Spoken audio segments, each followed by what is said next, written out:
बिस्मिल्लाहिर्रहमानिर्रहीम। अस्सलाम वालेकुम स्टूडेंट्स, आप सेकंड ईयर मैथमेटिक्स का लेक्चर नंबर 4 देख रहे हैं। लेक्चर 4 में जो टॉपिक्स हम कवर करेंगे उसमें सबसे पहले हम देखेंगे कि एक फिज़िकल क्वांटिटी को दूसरे फिज़िकल क्वांटिटी के फंक्शन के तौर पे कैसे लिखा जा सकता है, और उसके बाद हम ये देखेंगे कि दो फंक्शंस को कैसे कंपोज किया जाता है, यानी कंपोजिशन ऑफ फंक्शंस को डिस्कस करेंगे। तो सबसे पहले देखें एक्सरसाइज 1.1 का क्वेश्चन नंबर 3। क्वेश्चन कुछ यूँ है कि express the perimeter P of square as a function of its area A। जैसा कि आप देख सकते हैं ये एक स्क्वायर है जिसकी चारों साइड्स इक्वल होती हैं। इसकी हर साइड की लेंथ को मैंने x कह दिया। ये सोल्यूशन में आप देख सकते हैं। Let x be the length of each side of the square. तो दो चीज़ों का जिक्र हुआ है क्वेश्चन में कि एक पेरीमीटर ऑफ स्क्वायर और एरिया ऑफ स्क्वायर। पेरीमीटर से मुराद है स्क्वायर की बाउंड्री की लेंथ।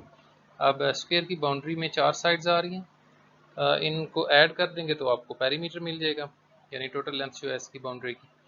तो पी डिनोट कर रहा है पेरीमीटर को, तो पेरीमीटर आ गया sum of four sides x plus X plus X plus X which is 4x। तो ये पेरीमीटर आ गया। इसी तरह एरिया ऑफ स्क्वायर से मुराद है area of the square region. इसके रीजन का एरिया ज़ाहिर आप जानते हैं length into breadth x times x which is x square. तो हम एक्सप्रेस करना चाहते हैं पेरीमीटर को as a function of area.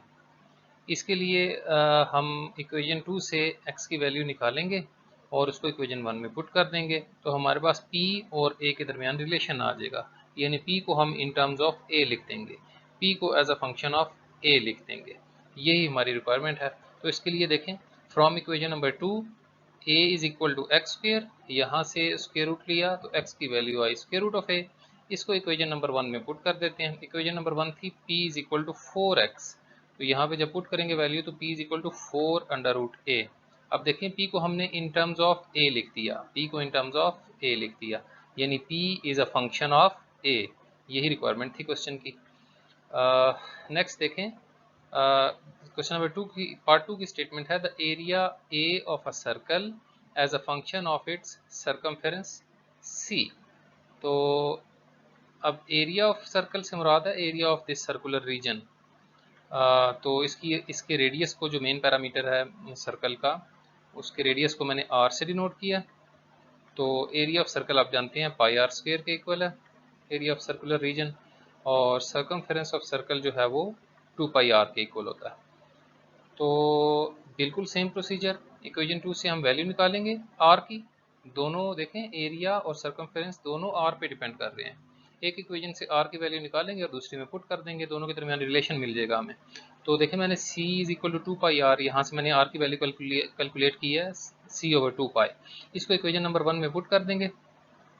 a is equal to pi r square, r की जगह r की वैल्यू यानी c ओवर 2 पाई पुट कर दी, और इसको सिंप्लीफाई किया, सिंपल स्क्वेयर खोला, c स्क्वेयर ओवर 4 पाई स्क्वेयर, एक पाई कैंसिल हो जाएगा, एक पाई कैंसिल हो जाएगा इस पावर के साथ, तो बचेगा c स्क्वेयर ओवर 4 पाई। तो देखें, a को इन टर्म्स ऑफ c लिख दिया गया, यानी a is a function of c। यही रिक्वायरमेंट थी इस क्वेश्चन की। नेक्स्ट इसी क्वेश्चन 3 का पार्ट 3 देखें, express the volume v of a cube as a function of the area of its base. तो ये क्यूब दिया गया आपको, ये 3 डायमेंशनल एक्सटेंशन है स्क्वायर की, तो इसके सारे एजेस जो हैं उनकी लेंथ इक्वल होती है। तो इसकी हर एज की लेंथ को मैंने x कह दिया, let x be the length of each edge of the cube. तो हम दो चीज़ें हमें मेंशन हुई हैं क्वेश्चन में, एक वॉल्यूम है क्यूब का, पूरे क्यूब का वॉल्यूम, और एरिया ऑफ द बेस। तो सबसे पहले वॉल्यूम ऑफ क्यूब देखते हैं। वॉल्यूम ऑफ क्यूब होता है length into breadth into height. For example इसको हम लेंथ अगर कंसिडर करें, ये ब्रेड्थ और ये इसकी हाइट, तो x into x into x which is x cube. दूसरी चीज़ जो यहाँ पे हम कैलकुलेट कर रहे हैं वो area of the base of cube. अब बेस से मुराद है ये जो नीचे इसकी सरफेस है क्यूब की, निचली सरफेस, ये क्यूब की बेस है, इसका ये एक स्क्वायर है, तो इसका एरिया इक्वल होता है लेंथ इंटू ब्रेड्थ यानी x multiply by x which is x square. तो प्रोसीजर सेम है कि हम एक इक्वेशन से x की वैल्यू कैलकुलेट करेंगे और दूसरे में पुट कर देंगे, क्योंकि दोनों क्वांटिटीज x पे डिपेंड कर रही हैं। तो देखें a is equal to x square, यहाँ से स्क्वेयर रूट लिया और x की वैल्यू निकाली स्क्वेयर रूट ऑफ a। इसको इक्वेशन नंबर 1 में पुट करें। इक्वेशन नंबर 1 थी v is equal to x cube, तो x की जगह उसकी वैल्यू पुट कर दी है अंडर रूट a। तो square root of a is equal to a power 1/2, और ये आपको बताया था पावर पे पावर आ जाए इस तरह से तो पावर्स आपस में मल्टीप्लाई हो जाती हैं। 3 को 1/2 से मल्टीप्लाई किया तो a पावर 3/2। तो देखें v को हमने एक्सप्रेस कर दिया इन टर्म्स ऑफ a, यानी v is a function of a, v depends on a in this form. So यही रिक्वायरमेंट थी इस क्वेश्चन की। नेक्स्ट टॉपिक है कंपोजिशन ऑफ फंक्शंस। जैसे छोटी क्लासेस में आपने नंबर्स पढ़े थे, फिर आपने उन नंबर्स को मल्टीप्लाई करना सीखा, फिर आपने अलजेब्राइक एक्सप्रेशंस पढ़े जिनमें वेरिएबल्स इन्वॉल्व होते हैं, उनको भी मल्टीप्लाई करना सीखा आपने। फिर आपने मैट्रिसेस पढ़ी, उनको भी मल्टीप्लाई करना सीखा। अब आपने फंक्शन पढ़े हैं, इनको भी मल्टीप्लाई करना सीखते हैं। मल्टीप्लिकेशन के दो मशहूर तरीके हैं, एक पॉइंट वाइज मल्टीप्लिकेशन और दूसरा ये कंपोजिशन ऑफ फंक्शन। तो देखते हैं कंपोजिशन ऑफ फंक्शन क्या होता है। Let f be a function from a set x to y and g be a function from y to z. The composition of f and g is a function from set x to set z. जैसा कि figure में भी आपको नज़र आ रहा है कि f जो फंक्शन है वो फंक्शन है सेट x से y तक, और जो g फंक्शन है वो फंक्शन है सेट y से सेट z तक। और जो कंपोजिशन है इन दोनों की, g कंपोजिशन f, वो फंक्शन होगा सेट x से सेट z तक।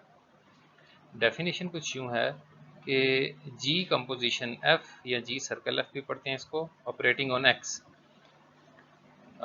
इसको यूँ आप डिफाइन करते हैं कि g फंक्शन में f ऑफ x पुट कर देती है, यानी g को अप्लाई कर देते हैं f ऑफ x पे। ये देखने में आपको g पहले नज़र आ रहा है और f बाद में नज़र आ रहा है, लेकिन जब अप्लाई करेंगे तो f पहले अप्लाई हो जाएगा x पे और जो इमेज आएगा उसका g उस पे अप्लाई हो जाएगा for all x in the domain of g।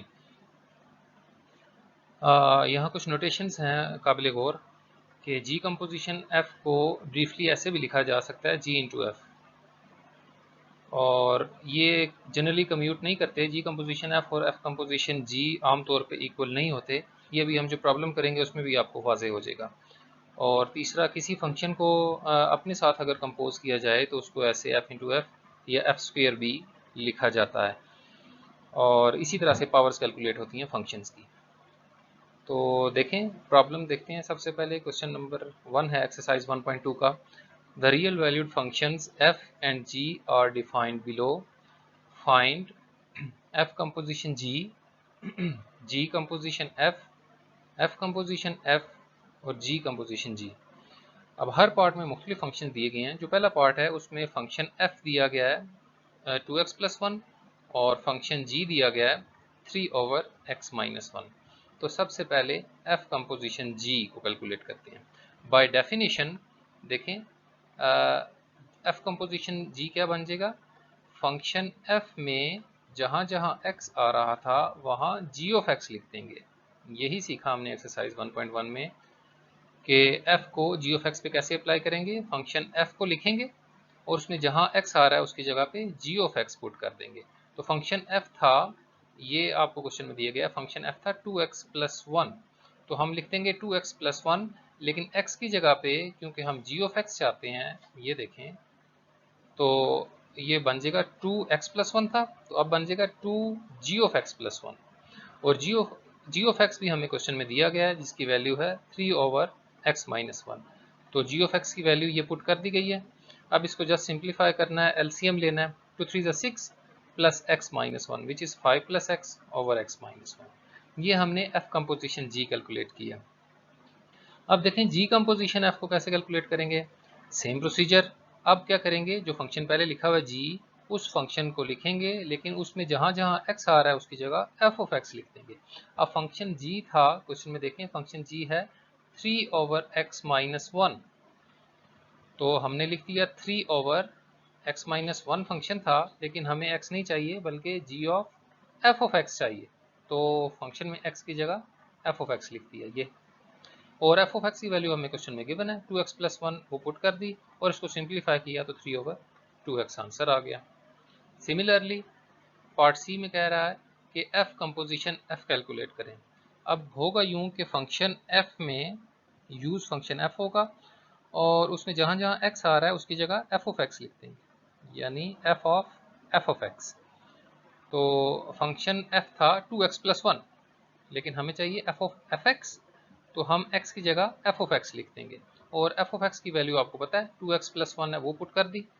इनको मल्टीप्लाई करें 2x plus two plus one which is 4x plus 3। और लास्ट में जो पार्ट डी है, g composition g of x। इसमें फंक्शन g को कंपोज करना है g के साथ। इसका मतलब ये है कि फंक्शन g लिखा जाएगा और उसमें जहाँ जहाँ x आ रहा है वहाँ पे g ऑफ x लिख दिया जाएगा। अब फंक्शन g था 3/x माइनस वन, तो जब उसमें g ऑफ x पुट करेंगे तो बन जाएगा 3/g of x minus one, x की जगह g ऑफ x लिख देंगे। और g ऑफ x की वही वैल्यू सेम जो क्वेश्चन में दी गई है, उसको g ऑफ x की जगह यहाँ नेक्स्ट स्टेप में पुट कर देंगे 3/x माइनस वन। नीचे डिनोमिनेटर में एलसीएम ले लें और उसको सिंप्लीफाई करें। ये जो थर्ड डिनोमिनेटर आपको नज़र आ रहा है ये ऊपर जाके मल्टीप्लाई हो जाएगा और ये रिक्वायर्ड आंसर आपका 3 into x minus one over 4 minus x. तो ये प्रोसीजर था दो फंक्शंस को कंपोज करने का। आप देख सकते हैं पार्ट वन में f कंपोजिशन g का आंसर आ रहा है f 5 plus x over x minus one, जबकि g composition f of x का आंसर आ रहा है 3/2x, यानी ये दोनों इक्वल नहीं है। ये जो नोट में लिखा गया था पॉइंट 2 कि f composition g is generally not equal to f g composition f। So कुछ खास फंक्शन के लिए ये इक्वल आ भी सकता है, जैसे किसी फंक्शन को अपने साथ कंपोज किया जाए या आइडेंटिटी एक इन दोनों फंक्शन में से कोई एक आइडेंटिटी फंक्शन हो या कांस्टेंट फंक्शन हो, तो उस सूरत में ये इक्वल आ भी सकता है, लेकिन जनरली ये इक्वल नहीं होते हैं।